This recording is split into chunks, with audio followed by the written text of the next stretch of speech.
2024 June నెల 16 నుండి 30 వరకు కుంభరాశి ఫలితాలు. ఈ కుంభరాశి చాలా విశేషమైంది.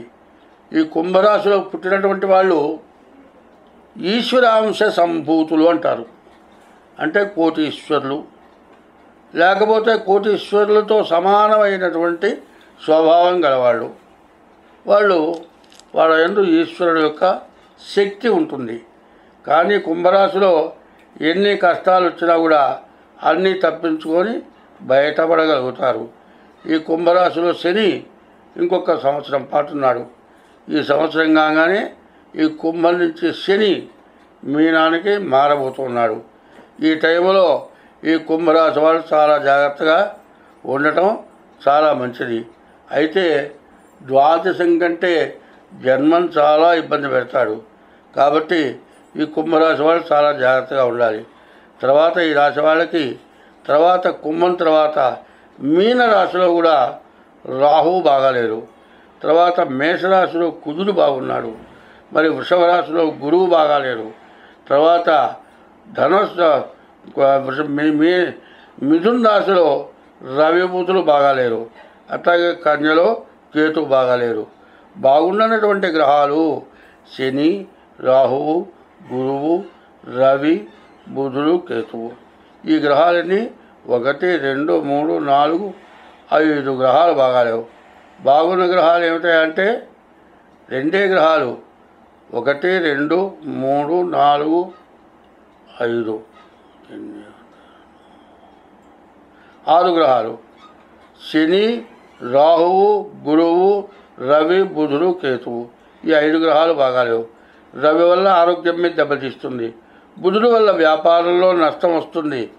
రాహు వల్ల డబ్బులు అనవసరంగా ఖర్చు అవుతాయి. మరి శని వల్ల అనేక రకాల సమస్యలు, రోగాల వల్ల అనవసరంగా డబ్బులు ఖర్చు అయిపోతాయి. ఎట్లా ఖర్చు అయినాయో అర్థం కాదు. కేతు వల్ల తగాదాలు, గొడవలు తయారవుతాయి. కాబట్టి ఈ రాశి వాళ్ళకి 5 గ్రహాలు బాగాలేవు. కాబట్టి ఈ రాశి వాళ్ళు చాలా జాగ్రత్తగా ఉండాలి. ఈ ఒక్క సంవత్సరం తప్పించుకున్నారంటే తిరుగులేదు. ఈ రాశి వాళ్ళు చెప్పాలంటే 9 గ్రహాలకి పూర్తి శాంతి చేసుకోవడం చాలా అవసరం. తర్వాత మీ జాతక రీత్యా మీరు డేట్ ఆఫ్ బర్త్ను బట్టి జాతకం చూపించుకోండి. ఇది గోచారం, గ్రహచారం కూడా చూపించుకోవడం చాలా అవసరం. తర్వాత ఈ రాశి వాళ్ళు ప్రతిరోజు ఈశ్వరాభిషేకం చేయగలిగితే గుళ్ళో పోయి అభిషేకం చేయించుకుంటే మరీ మంచిది. అట్లా కాకుండా ఒక మట్టిని శివలింగంగా చేసి ఎడం చేతిలో అరిచేతిలో శివలింగాన్ని పెట్టి కుడి చేతితో అభిషేకం చేసి మరి కొబ్బరికాయలు కొట్టి నైవేద్యం పెట్టి ఆ మట్టి లింగాన్ని జలంలో కలిపితే మరి చాలా మంచి ఫలితం వస్తుంది. తర్వాత ఈ రాశి వాళ్ళు సూర్య నమస్కారాలు చేయాలి. ప్రతిరోజు కూడా శివాలయానికి వెళ్ళి శివుడికి మరి నవగ్రహాలకు ప్రదక్షిణ చేయాలి. ఈ నవగ్రహాలుగా వాడి ప్రదక్షిణ చేసిన తర్వాత కాళ్ళు మాత్రం కడుక్కోవద్దు. గుళ్ళోకి వెళ్ళేటప్పుడే కాళ్ళు కడుక్కోవాలి. కాబట్టి ఈ రాశి వాళ్ళు వ్యాపార రీత్యా, ఆరోగ్య రీత్యా, విద్య రీత్యా, ఉద్యోగం రీత్యా విదేశాలలో ఉన్నవాళ్ళు కానీ చాలా నష్టాలు పడటానికి ఈ కుంభరాశి చాలా కష్టతరమైనటువంటి పరిస్థితుల్లో ఉన్నారు. కాబట్టి ఈ రాశివాళ్ళు ప్రతిరోజు కూడా మన ఇంటి దేవుడు ఉంటాడు, ఇంటి దైవాన్ని పూజించాలి. ప్రతిరోజు కూడా దైవ దర్శనం చేసుకోవాలి. ఎందుకు దైవ దర్శనం అంటే ఇంట్లో పటం ఉంది, ఇంట్లో విగ్రహం పెట్టుకున్నాం, దాన్ని దర్శనం చేసుకుంటారంటే సరిపోదు. ఎందుకంటే ప్రతి దేవాలయం కూడా ప్రతి విగ్రహం కూడా తూర్పు తిప్పి ప్రతిష్ఠ చేస్తారు. ఆ విగ్రహం కింద యంత్రం జపం చేసి ఆ విగ్రహం కింద పెడతారు. తర్వాత సూర్యకిరణాలు ఏమాత్రమైనా సరే ఆ విగ్రహం మీద ప్రసరిస్తాయి. మనమేం చేస్తాం? పూజ చేస్తాం, మనం తూర్పు తిరిగి పూజ చేస్తాం. మనం గుళ్ళోకి పోతే పడమట తిరిగి దేవుని పూజ చేస్తాం. అంటే మనం చేసే ఇంట్లో పూజ కంటే గుళ్ళో చేసే పూజ ఎక్కువ ఫలిస్తుంది. శని కుంభంలోనే జన్మంలో ఉన్నాడు, జన్మ శని అంటారు. ఈ శని వల్ల ప్రభావం ఏమిటి అనేది చూస్తే శని చెప్పాలంటే ఇప్పుడు పూర్తిగా అపకారే. అయితే అపకారానికి ఉపకారానికి తేడా ఏమిటంటే కింద ఫౌండేషన్ కట్టిన గోడ పడిపోదు, ఫౌండేషన్ లేని గోడ పడిపోతుంది. అంటే ఫౌండేషన్ ఏమిటో చెప్తా వినండి. ఈ కుంభరాశి వాళ్ళు ఎప్పుడు కూడా ఎవరికి అపకారం చేయరు, చేతనైనంతవరకే ఉపకారం చేస్తారు. అట్లా ఉపకారం చేసేవాళ్ళు ఎప్పుడూ ఎన్నటికీ ఎటువంటి ఇబ్బంది పడరు.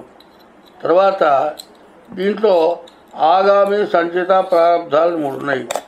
మన వంశంలో మనల్ని కన్న తల్లిదండ్రులు కానీ మనకు పుట్టిన సంతానం కానీ చేసిన పాపాలు కూడా మనం అనుభవించాల్సి వస్తుంది.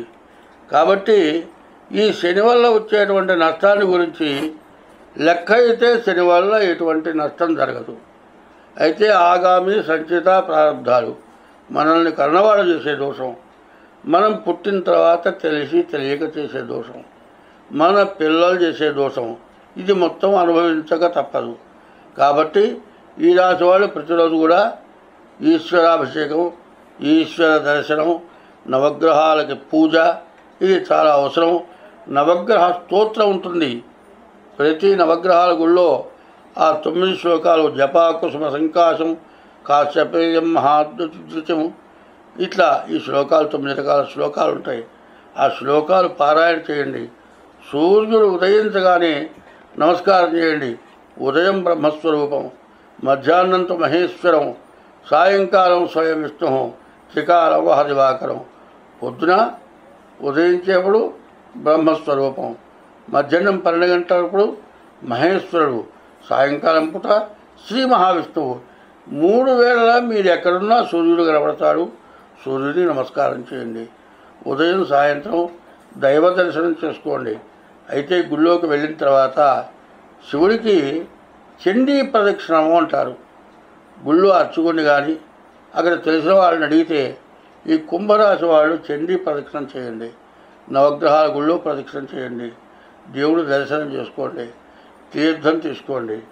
తర్వాత మీరు కొబ్బరికాయ కొట్టేటట్లయితే ఈశ్వర ప్రసాదం ఇంటికి తాగకూడదని చెబుతూ ఉంటారు. కాదు, దాన్ని ఏం చేయాలంటే ఆ కొబ్బరి చెప్ప కానీ అరటిపండు కానీ తెచ్చేటప్పుడు చండీశ్వరుడు అంటారు. శివుడికి ఎదురుకుండా నందీశ్వరుడు ఉంటాడు. శివుడికి ఉత్తరం పక్క నీళ్లు పోయేటువంటి దారి ఒక నందిలాగా ఉంటుంది. దాంట్లోంచి అభిషేక తీర్థం వస్తుంది. ఆయన చండీశ్వరుడు అంటారు.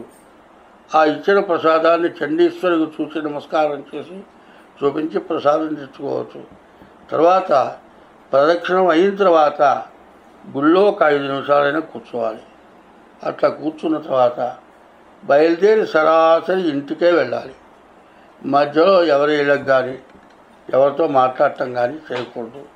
ఎందుకంటే మానవుడు ఎప్పుడూ కూడా భగవంతుడిని స్మరించాలి. గుళ్ళోకి వచ్చి భగవంతుని స్మరించి ఊళ్ళో దారిలో అనవసరమైన ప్రసంగాలు చేయకూడదు. ఇంటికి వెళ్ళాలి.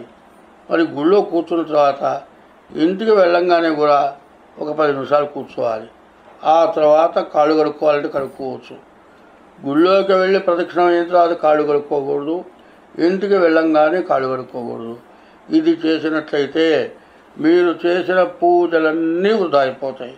కాబట్టి శనికి సంబంధించిన వాళ్ళు కానీ ఏ గ్రహానికి సంబంధించిన వాళ్ళు కానీ ఈ చెప్పినవి తూచా తప్పకుండా అక్షరాల పాటిస్తే మీ సమస్యలన్నీ పోతాయి. ప్రతి వాళ్ళు నవగ్రహాల గుళ్ళోంచి రాగానే కాళ్ళు కడుక్కుంటారు. నన్ను చాలామంది అడుగుతారు కడుక్కోకూడదు అని చెబితే నా ముందు పక్క నుంచి వెళ్ళి కడుక్కుంటే నేను ఏమన్నా అనుకుంటానేమని నా వెనక నుంచి పోయి ఈయనకైనా తెలుసు అందరు కడుక్కుంటే మనం కడుక్కోకూడదని కాళ్ళు కడుక్కుంటారు. అట్లా కడుక్కోవడం వల్ల మీకు చాలా నష్టం ఉంది. అది మాత్రం చేయొద్దు. మీకు అన్ని విధాలా బాగుంటుంది.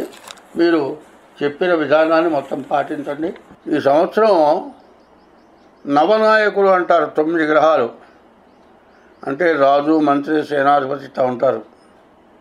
ఈ 9 మందిలో 6 పాపులు 3 శుభులైనారు. అంటే వాళ్ళ బలం ఎక్కువగా ఉన్నది. అందువల్ల ప్రతి వాళ్ళు కూడా జాగ్రత్తగా వాళ్ళ యొక్క జాతకం చూసుకోవటం ఒకటి. చాలామంది ఎవరింట్లో ఏ శుభకార్యం జరిగినా సత్యనారాయణ స్వామి వ్రతం 100కి 99 మంది చేస్తున్నారని చెప్పాలి. అయితే సత్యనారాయణ స్వామి వ్రతం అనేది చేస్తున్నారు. ఎట్లా ఉందంటే, పెళ్ళి చేస్తే మంత్రాలతో సహా చేసిన పెళ్ళైనా, ఏమీ లేకుండా మంగళసూత్రం కట్టినా పెళ్ళేనే అంటున్నారు. అయితే దాని వరకు సరిపోతుంది. పూజల్లో అసంపూర్తి పూజ పనికిరాదు. సత్యనారాయణ స్వామి వ్రతం సంపూర్ణ వ్రతం ఉన్నది. ఆ వ్రతం ఇప్పుడు 5 అధ్యాయాల కథే చెబుతూ ఉన్నారు. అది 9 అధ్యాయాల కథ. 9 అధ్యాయాల కథ కాక ప్రత్యేకమైన పూజా వ్రతం పద్ధతి ఉన్నది. అది దాదాపు కృతయుగం దగ్గర నుంచి కలియుగం వరకు ఆ వ్రతం చేయబడ్డది. అందులో ముందు కృతయుగంలో ఋషులు, త్రేతాయుగంలో రాముడు, ద్వాపర యుగంలో ధర్మరాజు, కలియుగంలో మానవులు చేశారు. ఈ వ్రతం ఇవాళ మన గ్రహశాంతులు ఎన్ని చేసుకున్నా సరే, సంవత్సరంలో ఒక్కసారైనా సరే ఆ వ్రతం చేస్తే మీరు అనుకున్నటువంటి ఇష్టమైన కోరిక ఖచ్చితంగా తీరుతుంది. ఇదివరకు ఆచరించామంటే ఇప్పుడు జనానికి ఏమైందంటే 5 అధ్యాయాల కథ కుదించి 20 నిమిషాల్లో చెబితే చాలు. అది కాదు విధానం. పూజ సక్రమంగా జరగాలి, వ్రత కథ కూడా వివరంగా వినాలి. మరి ఇంతకుముందు ఈ జగత్ సృష్టి ఛానల్లో 7వ అధ్యాయం చెప్పి ఉన్నాను. తర్వాత మిగతా అధ్యాయాలు కూడా చెబుతాను, పూజా విధానం చెబుతాను. అది సామూహికంగా చేస్తే చాలా విశేషం. అది సామూహికంగా వ్రతం చేయడం కోసమని ప్రయత్నం చేస్తూ ఉన్నాం. ఎందుకంటే ఎవరింట్లో వాళ్ళు చేసుకోవచ్చు, కానీ సామూహికంగా చేస్తే విశేషమైన ఫలితం వస్తుంది అనేటువంటి కథ ఇంతకుముందు జగత్ సృష్టి ఛానల్లో 7వ అధ్యాయంలో చెప్పి ఉన్నాను. ఆ కథ ఆధారంగా వినండి. తర్వాత మిగతా అధ్యాయాలు చెప్పబడుతుంది. ఈ వ్రతాన్ని చాలా తొందరలో సామూహిక వ్రతంగా చేయడానికి ప్రయత్నం చేద్దాం. అట్లా చేయదలిచిన వాళ్ళు ఉంటే మా ఫోన్ నెంబర్కి చెబితే, మరి సామూహికంగా కొంతమందిని కలిపితే కానీ కొంచెం ఖర్చు ఎక్కువతో కూడుకుని ఉన్నది కాబట్టి ఇందులో వ్రతాన్ని చేయడమే ధ్యేయం ప్రత్యేకించి. ఎందుకంటే ఉన్నటువంటి బాధల నుంచి బయట పడటం కోసం వ్రతం చేయడం ముఖ్యం కాబట్టి కొంతమంది కలిసి చేయడం చాలా అవసరం. దానికి ఆర్థిక బలం కూడా కావాలి. కాబట్టి ఎవరైనా సరే ఎన్ని సమస్యలు ఉన్నా, మనకు తీరని సమస్యలు ఏమున్నా ఆ సమస్యలు ఖచ్చితంగా ఆ వ్రతం వల్ల తీరుతాయి. రాముడు జయం పొందాడు, ధర్మరాజు జయం పొందాడు ఈ వ్రతం చేసి. ఇప్పుడు కలియుగంలో మనం కూడా జయం పొందగలుగుతాము. కాబట్టి ఈ వ్రతం విధానాన్ని ఇప్పుడు ప్రత్యేకించి చెప్పాను. ఎవరైనా కావాలంటే మా ఫోన్ నెంబర్కి చేయండి. ఫోన్ నెంబర్ ద్వారా మీరు సభ్యులుగా చేరదలుచుకుంటే తెలియపరచండి. కొంతమంది కలిస్తే, దానికి తగిన వాళ్ళు కలిస్తే సామూహికంగా ఈ వ్రతం చేద్దాం. స్వస్తి.